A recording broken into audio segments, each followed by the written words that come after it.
Okay, so welcome everybody. So we are here at AEF 2021 Africa Energy Forum, and that's the first time since 18-24 months that everybody's coming together, and it just feels good to be again in the same room. And I'm sure many people enjoying it, not just me.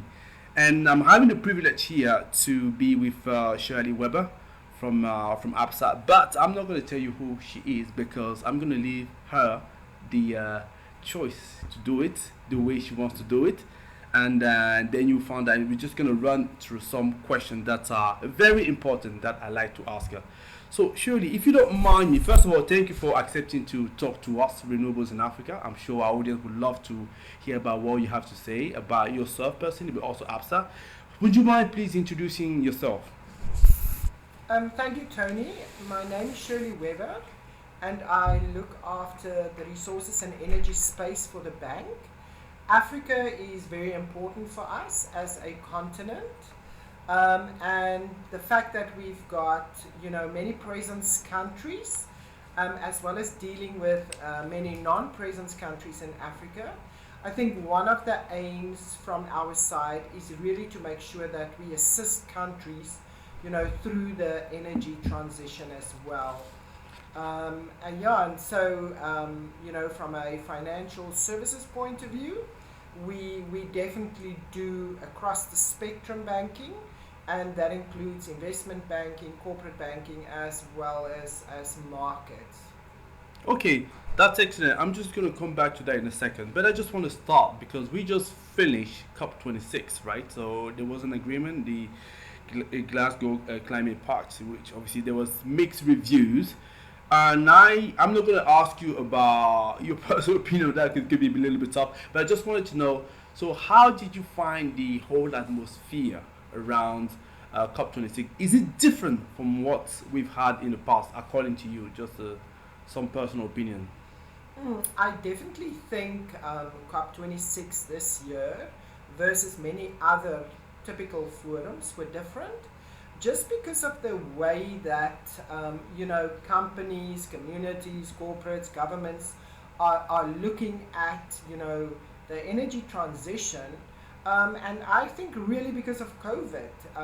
COVID accelerated the entire process, because people could actually sit back and think about the impact of all of our actions. So it was definitely a different feel that we got, a more positive feel, but also a conscious feel that it cannot necessarily all just happen dramatically overnight, and that it's seen as a process. Okay, that's quite interesting. And just coming back on COVID there very quickly, because I know that we're not yet really post-pandemic, but definitely at least we're having a better understanding, better grasp of the situation. I wanted to know, so how was it for the bank? Um, Look, from a COVID point of view and the impact on Africa, especially with the rollout of the vaccine that didn't happen, as necessarily planned, in many of the African countries, we had to make sure that we curb the outbreak of the pandemic a bit more, and so shutdown happened a lot, and that actually had quite a big influence on the economies. Mines closing down, shutdown of many gas plants because of employees not being able to get there, shutdown of many various sectors. So the economies definitely had a very big impact, and the growth aspect were definitely hindered because of COVID. But if you look at commodities, etc., everyone thought commodity prices will remain very low, and in all of that, it actually just kept its own, and especially the battery minerals and metals. That's important for the energy transition. We've just seen that keeping its own, through this process. So for Africa, I think it's going to be an exciting time because we do sit with a lot of those commodities that's going to be used for that. And you mentioned the commodities, and thank you for bringing that up because I was actually very interested because you're the head of natural resources to understand a little bit more from you. What are the current trends in the continent in terms of natural resources and energy sector? What is that you see? Definitely a big thing is the moving away um, from just not just having fossil fuels as the energy source, but also making sure that the combination of gas as a more greener type of energy source, and then obviously a much bigger focus on making sure that renewables get more and more attention. That includes, the wind, the solar, as well as, for example, hydro. But we all know water is also becoming a problem, in the various countries. I do believe if you look at many of the larger corporates sitting in Africa, things like hydrogen is getting attention. We've also seen, the natural gas are getting more attention, but it's going to take a combination of many of these that I've mentioned, to help Africa, getting to their growth, targets from an economy point of view, and also making sure that African countries look at, you know, their ratios in those various types of energy sources. It can never just be one, because we cannot forget about the inclusive growth impact on communities and on governments, and for example, the various sectors that is linked, to all of these industries. Hmm. And talking about inclusive growth, it's so important, isn't it? Because you don't want to have an economy that works for some people but not for the others. What do you think that local government and also international should do to make sure that we having an inclusive growth in the continent? I think for inclusive growth, I think it's very important to start, on the ground first. With everyone wanting to build projects, doesn't matter if we're talking about, renewable projects or LNG projects or, battery minerals and energy projects, etc. We think it's very important that all stakeholders actually work together.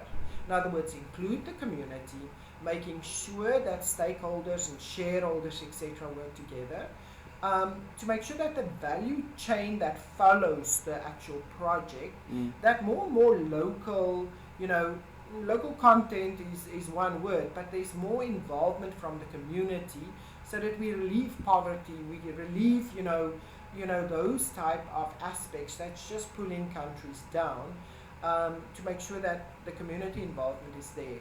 We all have a responsibility, looking after the environment as well.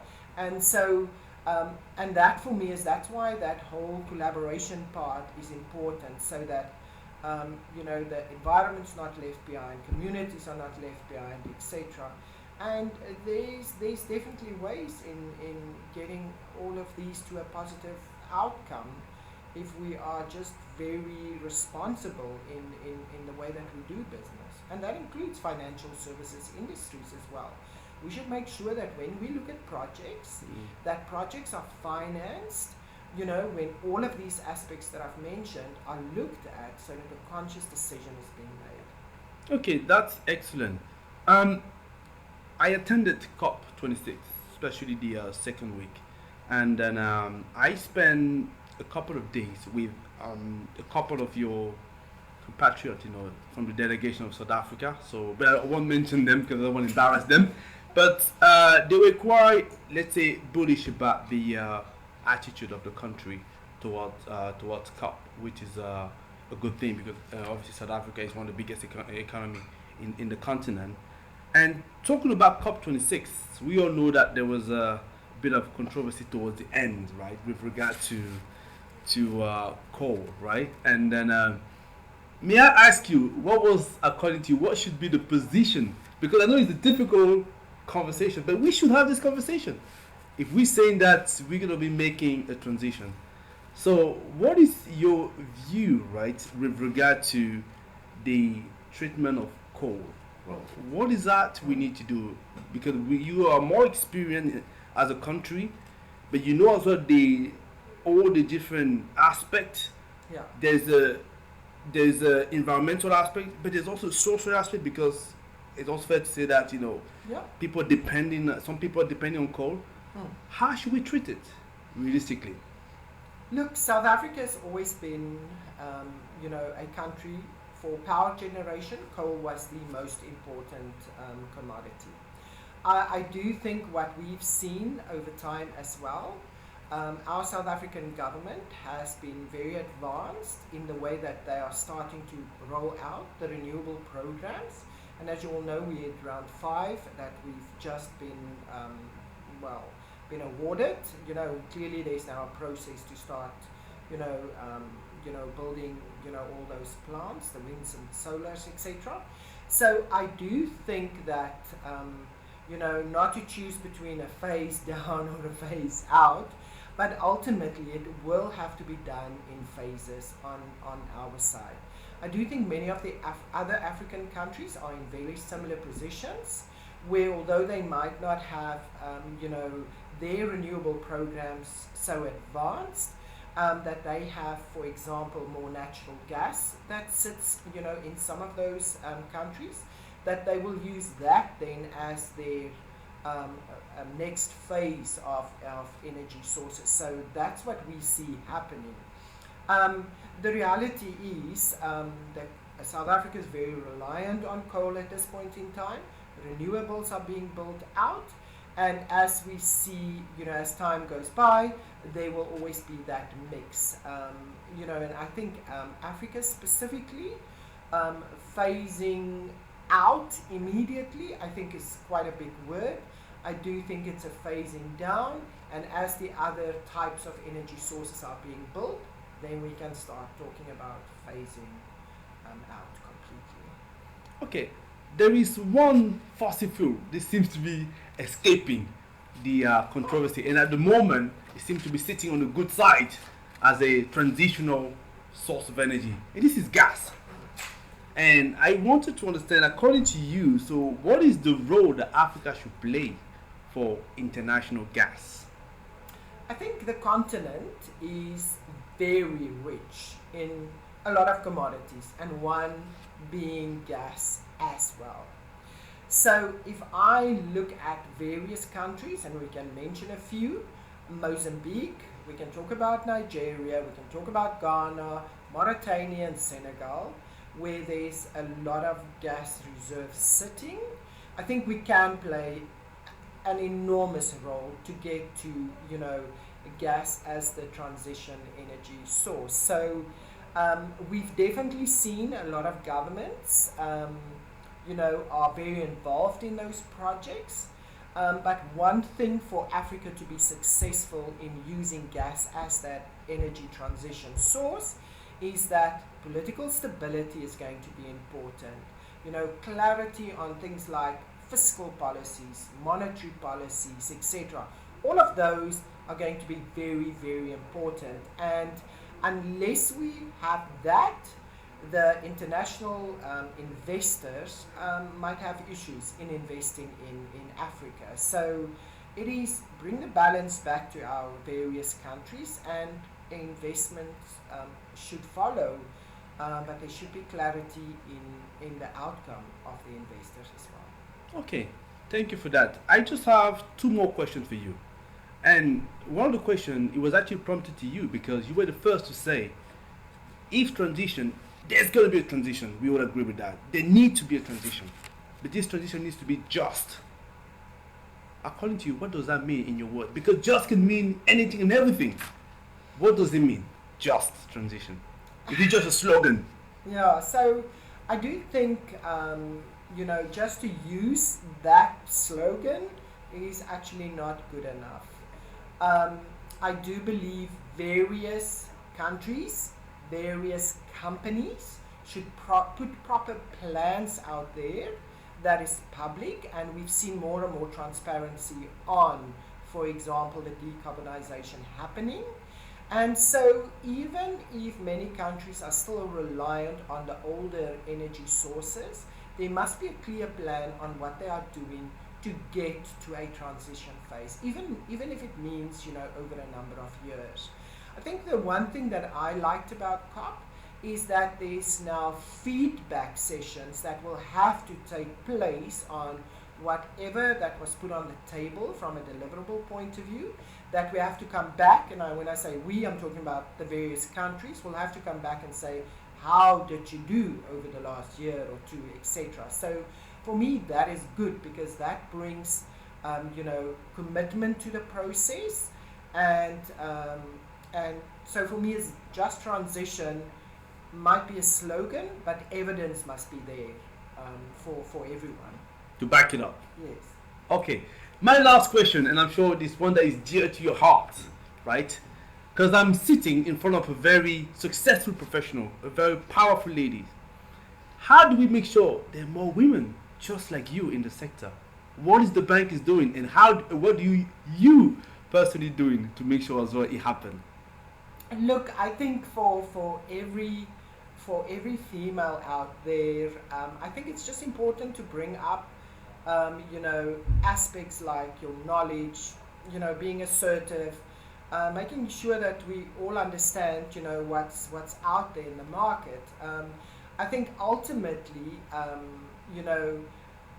gender equality is very important for everyone, but it can be seen in a very similar way, making sure that you, if you know what you are doing, then you should be recognized for it. And hopefully that is happening as we speak. So I don't believe that there's an ignorance, towards that. I think it's just by being a bit more, aware of the individuals in the company that can actually fulfill the same role. Shirley, that was a pleasure to be interviewing you this afternoon, and I wish you a good end of the Africa Energy Forum session. Thank you very much for that. Thank you, Tony. Thanks for having me. Pleasure.